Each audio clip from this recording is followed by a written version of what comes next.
Hey everybody, it's Debbie O'Neill of Scrap Me Quick Designs, and I have some more news to share with you today, and this is about the Cricut Easy Press. Cricut has put together an interactive quick reference guide to help take even further the guesswork out of using the Cricut Easy Press with your projects. So it's located at home.cricut.com/easypress-heat-settings-guide. You don't have to remember all this. I'll put the link in the description of this video.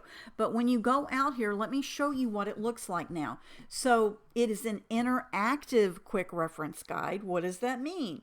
That means that you can tell it iron-on material that you think you're going to use. So let's say you're going to use foil.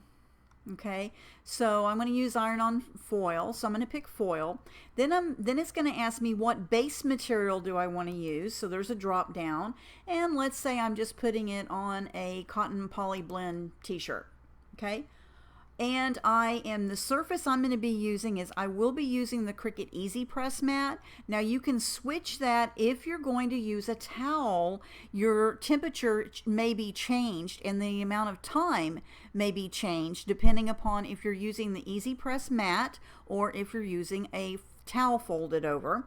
So you'll notice over here for the foil, putting it on a poly blend shirt, it gives me a pop-up right here that tells me pre-wash the item before application without fabric softener. I don't always do that, and I've never had a problem.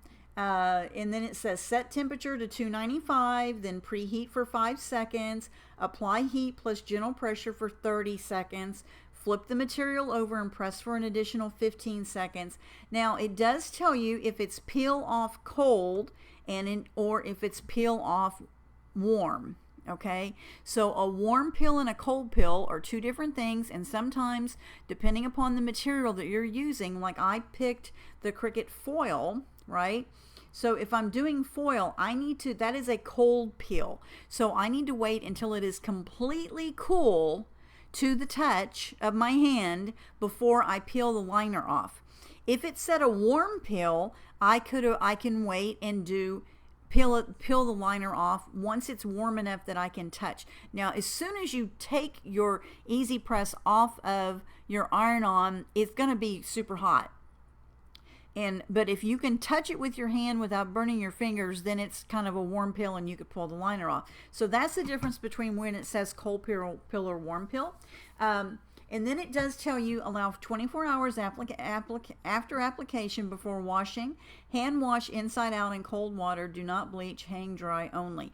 This is because I picked foil. Okay, so let me just show you. Let's pick. Let's say we're going to use the Sport Flex iron-on. Okay. Now notice this.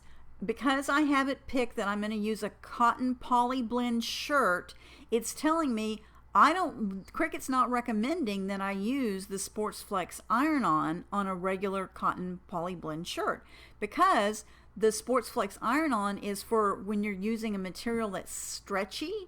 So let's see what material types. Let's say I'm going to put it on nylon. Okay, a nylon shirt.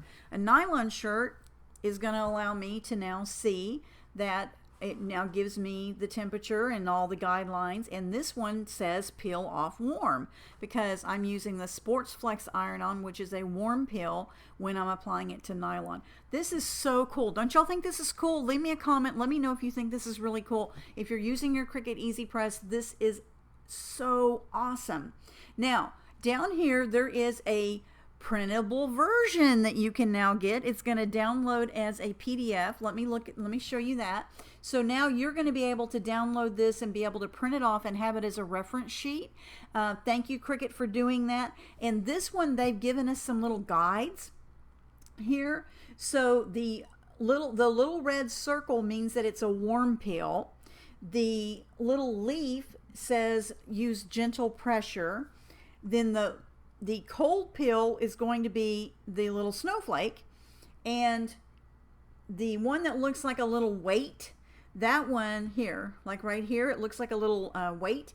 That one means firm pressure. So Gentle pressure is I'm just holding the Easy Press with one hand, and firm pressure means I'm using two hands and I'm really kind of leaning into my Easy Press just a bit, not very much, so that then I'm able to get a good overall pressure across the material. And it really depends upon what your base material is and which of the iron-on types you're using.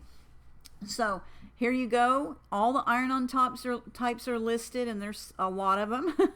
And then also the base material, lots of different base materials are listed. So this is a chart that you can download. Now this one is the setting with the Cricut Easy Press mat. So that's the first one, first page. The second page is Easy Press with a towel.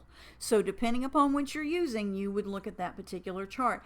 And then it also has a quick reference here. It lets you know about setting your temperature, preheating, and placing your item, applying the heat press, reversing, flipping your project over to add heat on the back of it, and then how to peel it off. And then it also gives you some wash and care instructions for the different types of iron-on that you would be using. This is super helpful because I know that we get asked this question a lot in our Let's Learn Cricut Explore Facebook group and my Cricut Maker with Debbie O'Neill group was, what do I do once I iron it? Once I use this iron-on, how do we take care of it? And some of you are making items that you're giving as gifts or you're selling, and you wanted wash instructions. Here's where you can find something that you could, use and send out with your projects. So this is so cool. Cricut Easy Press interactive quick reference guide. It's available right now for everybody to start using. So I'm going to give you the link for you to access this, and then I want you to be able to, in your browser, you may want to bookmark this so that you'll be able to do it anytime you use your Cricut Easy Press. Now, there's the Cricut Easy Press 2 versions are coming out soon, so stay tuned for some more information about that. And I hope you guys enjoy this interactive quick reference guide. I think it's so awesome. Leave me a comment. Let me know what you think about it. Talk to you later. Come join me in the Let's Learn Cricut Explore Facebook group or the Cricut Maker with Debbie O'Neill group, and I will talk to you guys later.